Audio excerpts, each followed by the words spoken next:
Robots may often be depicted as lowly mechanical servants in sci-fi films, but experts believe they could become our friends and even provide enjoyable company. Mr. Kaname Hayashi, the father of Pepper, is developing a new machine, inspired by R2-D2, the friendly and resourceful droid featured in the Star Wars films. He believes it could provide company isolated people, such as the elderly.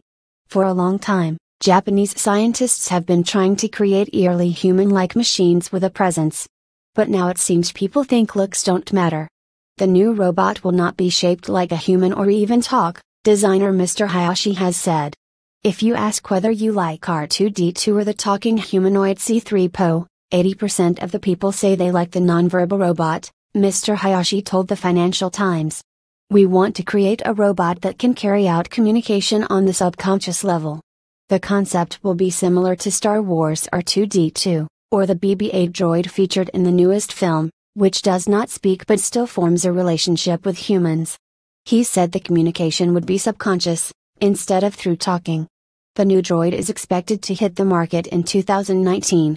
Like its predecessor Pepper, the robot will need to read nonverbal social cues by scanning human faces and listening for strain in voices.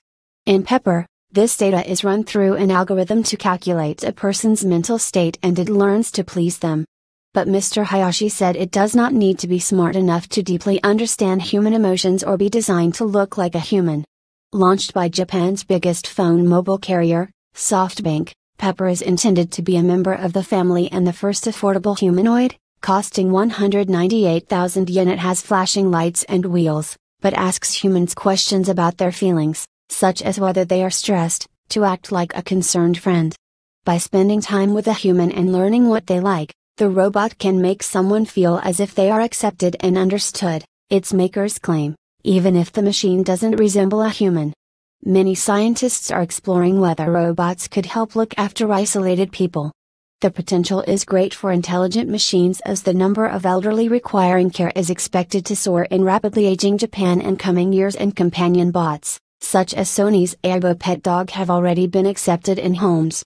Robotics are already used to check on the elderly and monitor their health and safety, but they might also play a role in reducing feelings of loneliness and isolation. Recently, scientists have been creating increasingly sociable machines that interact in a more human way. They argue that these sociable droids make it easier for humans to work with machines and that a mechanical companion could improve a human's quality of life. Hitoshi Matsubara, a roboticist at the Future University Hakodate, concedes that human company is preferable to a robot, but a robotic companion could be helpful and easy. We understand robots are machines. But we can create harmony between the two, robot and human, he told Pop Sci. His view is shared by others such as Minoru Asada, a professor of adaptive machine systems at Osaka University, who has created a baby-faced robot called Afeto.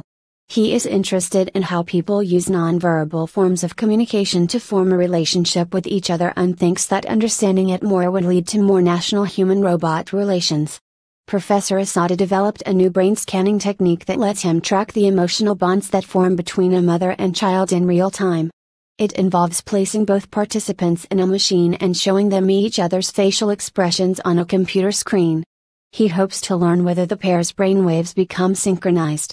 These kinds of findings will be very helpful for us in designing a robot that can synchronize or create artificial empathy, he said, explaining that such information could help a robot decide which actions to copy and how it should react. If this happens, these robots may make excellent teachers or companions that can effectively show empathy. Hiroshi Ishiguro, a renowned robot designer at Osaka University in Western Japan, places emphasis on looks, as well as a humanoid's intelligence.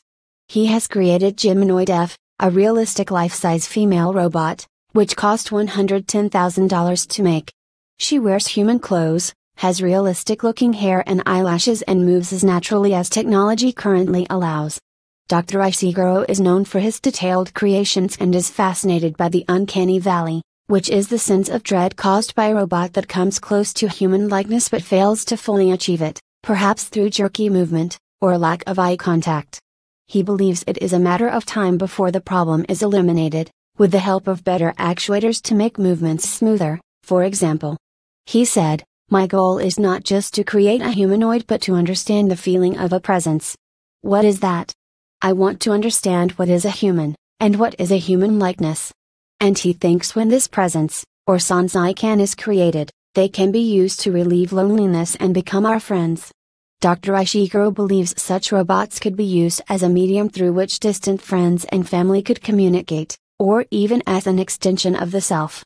At the other end of the scale, Matthias Sutz, of Tufts University Human-Robot Interaction Laboratory in Massachusetts, says human resemblance is unimportant in robots and people can develop feelings about their cars and vacuum cleaner, for example. Experts say they have seen cases where people want to give their robotic Hoover a break from work, or ask for repairs to bomb disposal bots that have saved their lives, because they feel emotionally attached to them. While this might make robots natural companions for some people, Sherry Turkle, director of MIT's Initiative on Technology and the Self, warns that they merely provide an illusion of a relationship, which could lead to some vulnerable people becoming more depressed or isolated, due to failed interactions.